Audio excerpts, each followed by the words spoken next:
Farmweek is a production of the Mississippi State University Extension Service. Today on Farm Week, U.S. farmers say crops are rotting in the fields because enough guest workers can't be approved to pick them.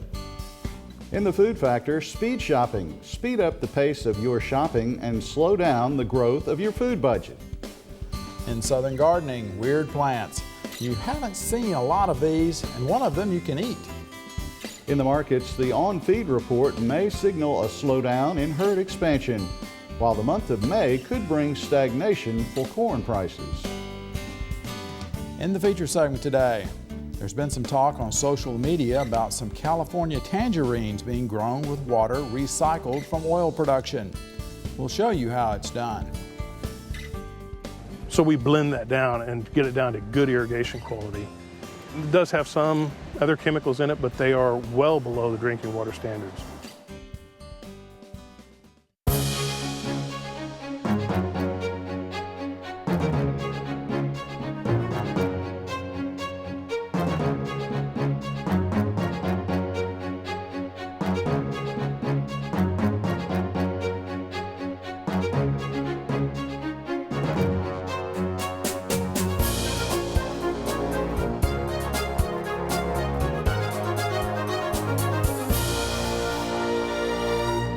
Good day, everyone. I'm Leighton Spann. And I'm Artis Ford. Welcome to Farm Week.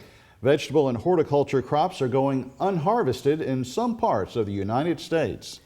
Leighton, U.S. farmers are using a record number of legal guest workers, but the federal government has not kept pace with the processing of the number of farmer requests. As a result, some crops have spoiled in the fields, and others probably will. Brownfield.com reports that the American Farm Bureau Federation says farmers have applied for a record number of H-2A guest worker visas. Backlogs in the approval process have caused crops in 20 states to go unharvested. Farmer Bill Brim says blueberries and vegetables in Georgia are maturing. Brim said, "We don't have the labor to pick it."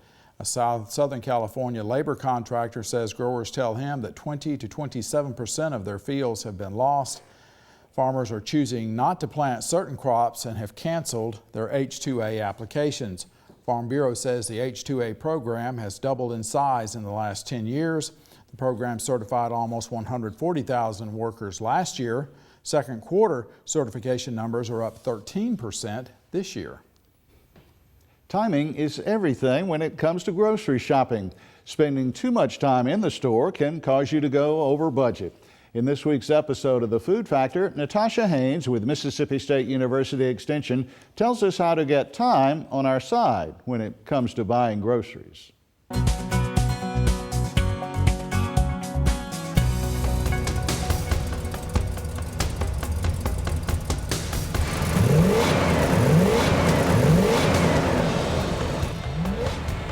If you want to save money at the grocery store, you've got to get in and get out fast. Shoppers typically spend more than $2 every minute they're in the store. So save money by changing your shopping routine. Shop the outer edges of the store first. You'll find nutritious and delicious whole foods like fruits and vegetables. Look high, look low. Search for hidden bargains that aren't at eye level. Since you're bargain hunting, try the store brands and save 20 to 50%. Choosing frozen foods can also save money and are usually just as nutritious as fresh items. Canned goods are also a cheaper option. Just remember to watch out for those high sodium levels. A major shopping no-no? Pushing the shopping cart when your stomach is empty. You're more likely to make impulse buys that'll bust your belly and your budget. The average American wastes about $600 worth of food each year. So stick with your list and keep your budget on track. It's time to make healthy food a factor in your life. Natasha says keeping your pantry properly stocked will help eliminate those last-minute grocery store trips where you end up buying more than you need. Well, let's check on crop progress now with the Mississippi Ag Statistics Service. These numbers represent conditions as of last Monday. In spite of the excess moisture, Mississippi farmers are catching up on their planting progress. Topsoil moisture was 47% surplus in the state as of Monday, adequate 49%. 3% of the state has short topsoil moisture. Mississippi corn planting is catching up. 76% is planted. That's only 6 points behind the 5-year average. 60% of the crop has emerged, which is close to the 5-year average. State cotton planting is running at the 5-year average. 6% is planted. Mississippi soybean farmers have managed to battle the moisture. A quarter of the crop is planted, only 2 points behind the 5-year average. Emergence is running close as well. 14% of the crop has sprouted. Rice is running ahead of average. 53% of the crop is planted, 11% more than the 5-year average. 30% of it has emerged. Mississippi peanut planting is running ahead of average, 9% complete, 5 points ahead of the 5-year average. Watermelon planting is close to the 5-year average. 49% is planted, and that's only 6 points behind the average. The extra soil moisture has slowed the maturity of Mississippi's winter wheat crop. 53% is heading. That's 10 points behind the 5-year average. Mississippi's blueberry crop looks like this. 7% is in excellent shape, 81% good, fair 12%. None of the crop is in poor to very poor condition. Well, the subject of our Southern Gardening segment today is a bit of a departure. Extension horticulturist Dr. Gary Bachman with Mississippi State University shows us some plants that you probably haven't seen before. One of them you can eat.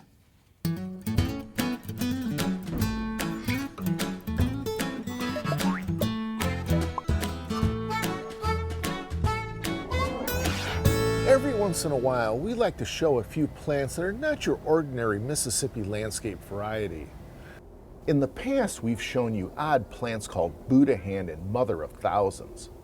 Here's another fantastically curious hybrid called Fatshedra, which comes from a cross of Japanese Fatsia and English ivy. This slow-growing selection is called Anyos Star and has beautiful, richly green, sweet gum-like leaves with creamy white borders. Because of its ivy heritage, it's called a semi-upright grower and needs a little support.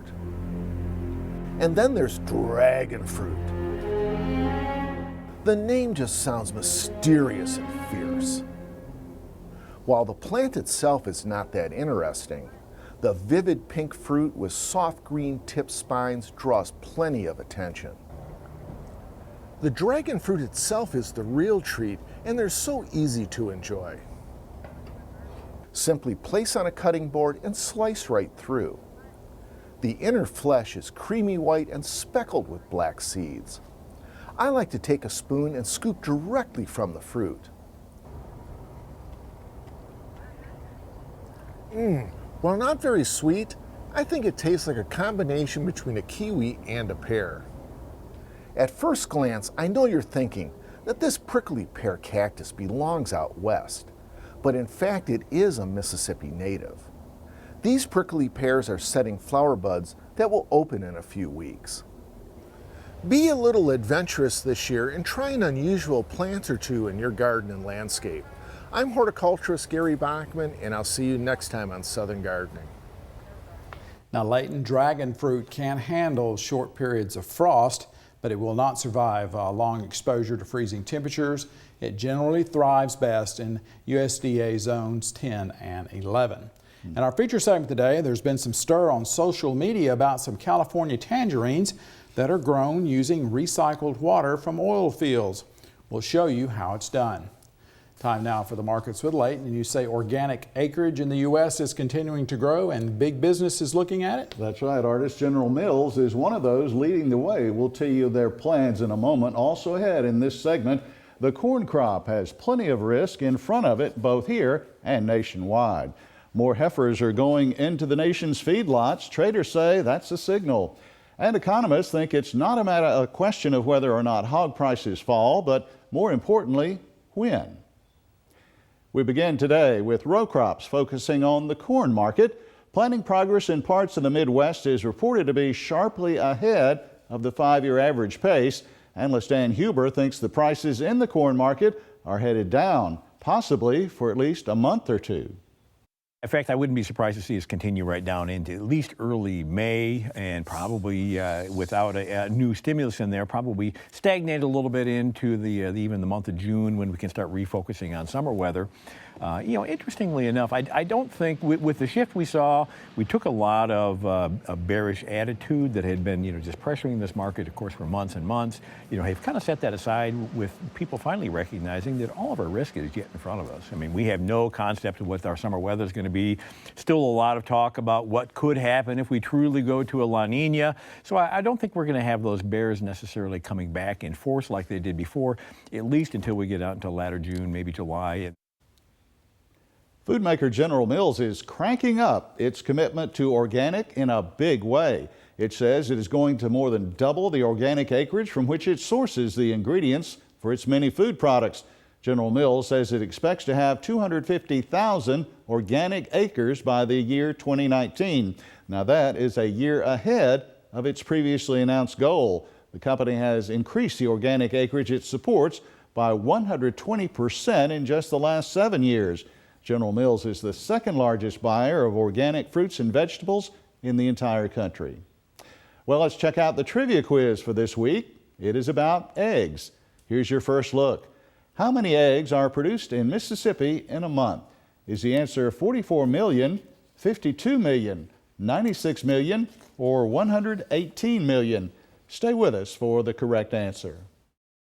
We're going to pause for a short break on Farm Week. Coming up, we'll look at the calendar and the rest of the markets. Leighton Spann says there could be a slowdown in the cattle market, while Georgia Pacific announces it's closing some plywood mills. In the feature segment today, see how farmers both like and dislike the oil industry.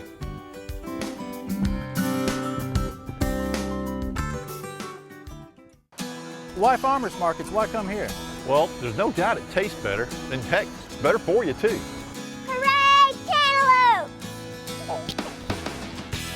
Everywhere you look is great food, healthy food.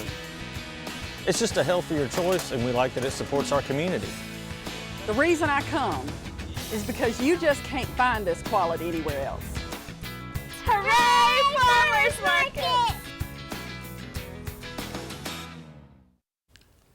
Before we get back to the markets, let's look at the Farm Week calendar. Landowners wanting to earn supplemental income from their land should attend the Outdoor Business Workshop. It takes place Wednesday, May 4th. The location is the Lexington Multi-Complex on Depot Street in Lexington. The hours are 9 a.m. to 3 p.m. You will be in the field, so wear appropriate clothing. Lunch will be served, so please call ahead. Part of the day you will tour a cattle operation, earning supplemental income. A beef and forage field day will be held Saturday, May 21st at Tylertown. It takes place at the Livestock Producers Sale Barn on Highway 98 east of Tylertown. Starts at 8:45 a.m. New vaccination regulations, low stress animal handling will be on the agenda. The top performing bulls from the South Mississippi Gain on Forage Bull Test will be on display. These bulls will also be available for sale. There's no registration fee, but you are asked to pre-register for lunch. Go to our Farm Week website at farmweek.msucares.com for information on these and other events. Now let's check out this week's Farm Week snapshot.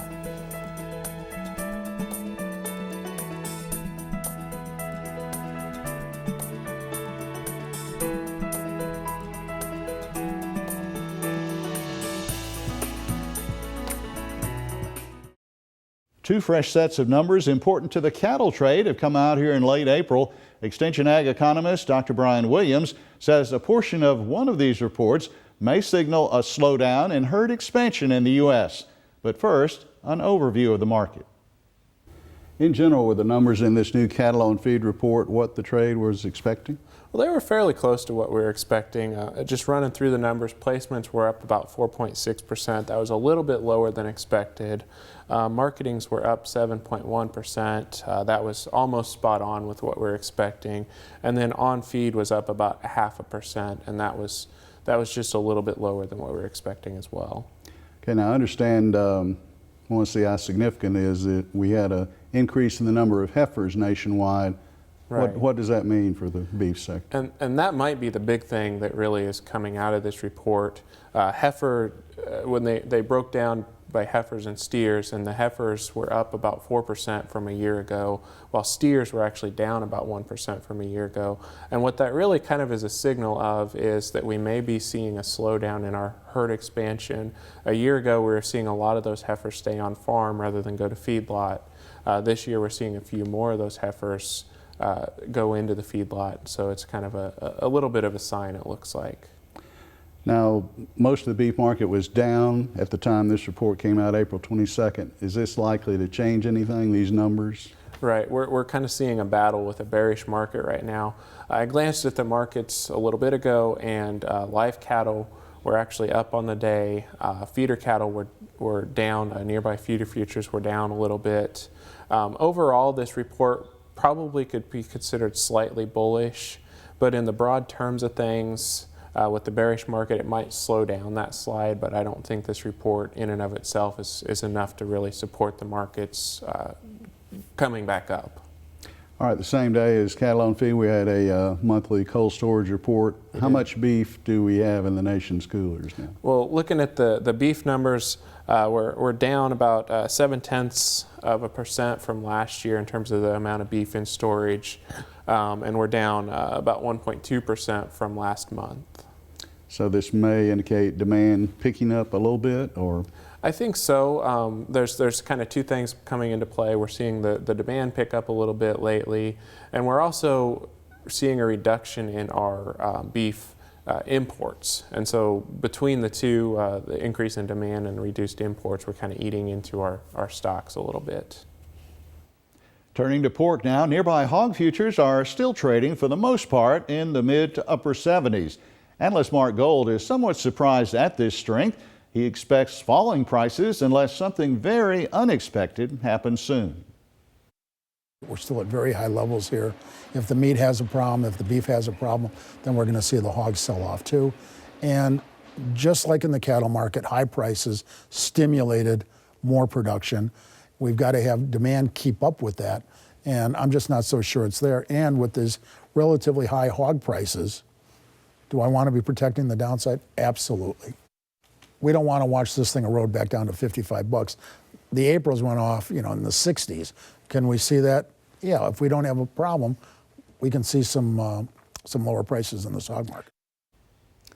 We end with some forest products market news. The question of whether two idle Georgia-Pacific plywood mills in the region might reopen one day is now answered. The company says both its Crossett, Arkansas facility and another in Talladega, Alabama are being permanently closed. The Crossett mill ceased operations about 5 years ago. Well, back to the trivia quiz to wrap things up for this week. And the correct answer is D. Mississippi produced 118 million eggs in March 2016, according to the USDA. Some of you may have seen the posts on social media about a brand of California tangerines that were being irrigated with water recycled from oil production. Well, we'll show you how that's done in our feature story today. It takes a national look at oil production and agriculture. It causes problems sometimes for farmers and ranchers. In other places like California, oil production provides water needed by agriculture. Market to Market's Josh Bittner reports. It was sterilized. There was no vegetation whatsoever. Their livestock have grazed the high plains of eastern New Mexico for generations, but the domestic energy boom of the past decade has some ranchers saying, there goes the neighborhood. Since Carl and Justin Johnson lease grazing land from the state, the cattlemen can't prevent oil companies from drilling there. And the side effects on the land have been disenchanting. The oil companies, they could do what we asked them to do, and it wouldn't even make a blip on their expense sheet.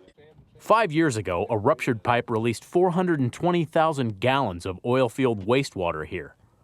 The salty byproduct killed off vegetation, leaving the acreage desolate. The accident was just one of dozens the ranchers say they've endured, spending tens of thousands of dollars trying to rein in oil and gas drillers for alleged practices that can kill wildlife and threaten freshwater supplies.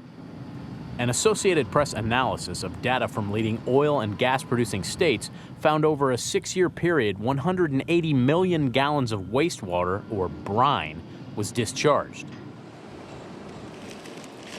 And while oil spills capture the most attention, brine can be more damaging. In the AP study, several cases recorded wastewater levels double those of oil. Brine spills are a huge issue. Anywhere that you have oil and gas production, you're going to have releases. Soil experts say oil is eventually absorbed via natural processes, but salt-saturated ground dries up, kills plants, and prevents new growth. It will recover, but it'll probably take about 5 years before we start really growing anything right in this area. In Texas, the country's top oil-producing state, soil tainted by brine spills in 2012 is finally showing signs of life. The pipeline ruptured over here. It flowed through the terrace system out into my field, and then it started draining out of the field, and then the salt stayed on the surface to a certain extent, causing the damage out here. Meanwhile, in drought-stricken California, the Kern River oil field churns out $15 billion in annual oil revenue.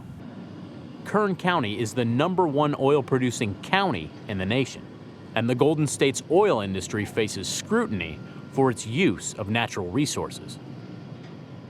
Primary use in the water in the oil industry is to generate steam. Most people think it's a pool, but it's not. It's in the sand. Put a little steam in it, drive it through the sand, and so that increases your production from 25, and some people say they can get 65% of what's down there. Kern County could be called a case study of how sometimes oil and water do mix. Unlike fracking, which uses water, sand, and chemicals to flush oil to the surface quickly, steam injection coaxes sluggish crude out of the ground. But oil isn't the only commodity on tap. When they pump oil, the oil is down in the formation. It's oil and water. And so when they pump the oil out, they pump out 1 part oil, 10 parts water. The problem is what to do with all that water. It can be injected at high cost below existing aquifers. Or, as in the case of Coelho Water District, oil field water can be cleaned and blended with other sources to provide desperately needed irrigation water. It's a lot cheaper, and we'd be missing out on a lot of water, especially in a year like this. It's half of our supply this year. So if we didn't have this water, we'd be pulling crops out, and farmers would be going out of business. For over 20 years, the utility, serving roughly 90 farmers on 34,000 acres outside Bakersfield, has brought water from the area's top oil producer into agricultural use. Chevron Corporation uses gravity separation technology and walnut shell filters to remove as much oil and impurities as possible. The resulting produced water is delivered via pipeline to Coelho Water District, where it is cleaned again and mixed with existing water. The extra 65 acre-feet per day provides insurance, while regular sources taper off from drought. What this project does is it reduces our pressure on the Sacramento-San Joaquin Delta, and it's also reducing the draw upon our groundwater. Coelho's end product is tested by the state. But recent media reports implied findings by environmental activists showed the water and food grown with it might not be safe. The sodium is around maybe 140 to 160 milligrams per liter. Most agricultural products like it less than 160. So we blend that down and get it down to good irrigation quality. It does have some other chemicals in it, but they are well below the drinking water standards. Chevron refuted the negative reports, which the oil company discredited through scientific testing of its own.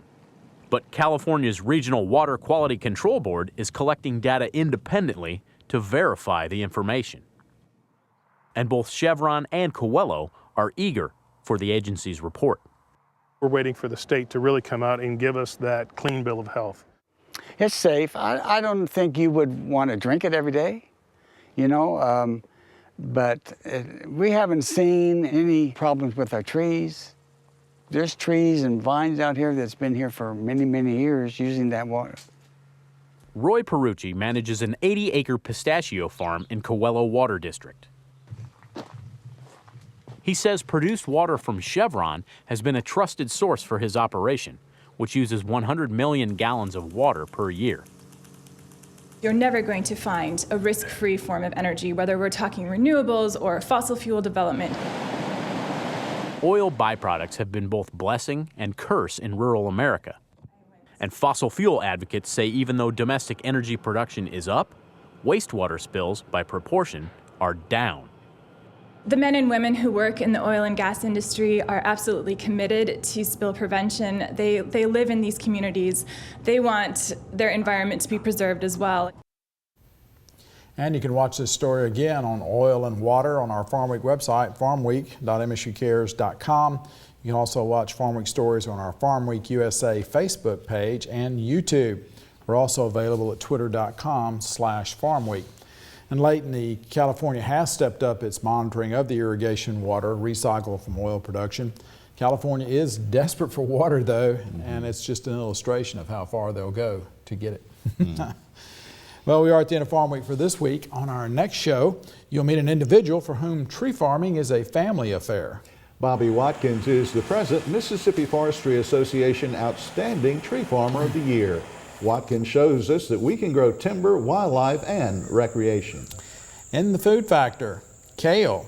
This superfood has fiber and more vitamin C than a lot of oranges.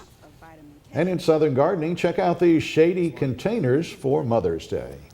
For the rest of the Farm Week crew, I'm Artis Ford. And I'm Leighton Spann. Thanks for watching. We'll see you next week.